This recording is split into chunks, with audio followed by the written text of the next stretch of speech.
গত বছরের ৫ আগস্ট সন্ধ্যায় শেখ হাসিনা যখন দিল্লির উপকণ্ঠে হিন্ডন বিমান ঘাঁটিতে এসে নামেন, ভারতের ধারণা ছিল এটা একটা স্পট ওভার আর তার মেয়াদ বড়জোর ৬-৭ ঘন্টার জন্যই।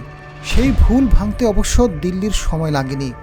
৬ মাস পেরিয়ে আজ ৭ মাসে ঠেকলেও তাকে এখনও পাঠানো সম্ভব হয়নি তৃতীয় কোনো দেশে, এবং রাষ্ট্রের অতিথি হিসেবেই তিনি আজও ভারতেই অবস্থান করছেন।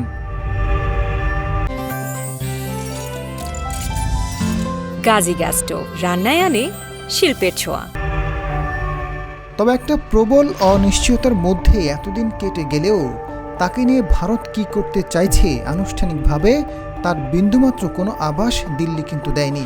অতিথি হিসেবে থাকলেও তিনি এখনও কিন্তু ভারতের রাজনৈতিক আশ্রয় পাননি। হাসিনাকে সোশ্যাল মিডিয়াতে দলের নেতাকর্মীদের উদ্দেশ্যে ভাষণ দিতে অনুমতি দেওয়া হচ্ছে, এটা যেমন ঠিক, তেমনি গত মাসে ভারত কিন্তু শেখ হাসিনার বক্তব্য থেকে নিজেদের দূরত্ব বাড়িয়েছে। রীতিমতো বিবৃতি দিয়ে ভারত জানিয়েছে শেখ হাসিনা যা করেছেন তা পুরোপুরি তার ব্যক্তিগত পরিষদ থেকে করেছেন, এর মধ্যে ভারতের কোনো সম্পর্ক নেই। এদিকে ভারতের পররাষ্ট্রমন্ত্রী জয়শঙ্কর কিংবা তার মন্ত্রণালয় ইদানিং একাধিকবার বলেছেন বাংলাদেশের সাথে ভারতও সুসম্পর্ক চায়, তবে তাতে কিছু যদি আর কিন্তু আছে। এদিকে শেখ হাসিনাকে বিচারের জন্য ফেরত পাঠানোর অনুরোধ আসার ২.৫ মাস পরও কোনো জবাব বাংলাদেশকে ভারত দেয়নি।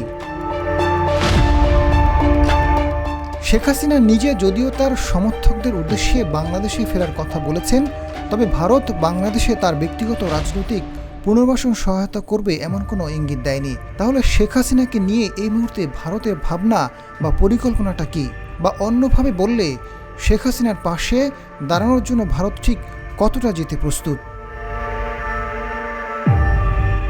ঢাকায় ভারতের সাবেক রাষ্ট্রদূত পিনাক রঞ্জন চক্রবর্তী দৃঢ়ভাবে বিশ্বাস করেন অনেক দিনের পরীক্ষিত বন্ধু শেখ হাসিনাকে ভারত কিছুতেই কোনো বিপদের মুখে ঠেলে দেবে না।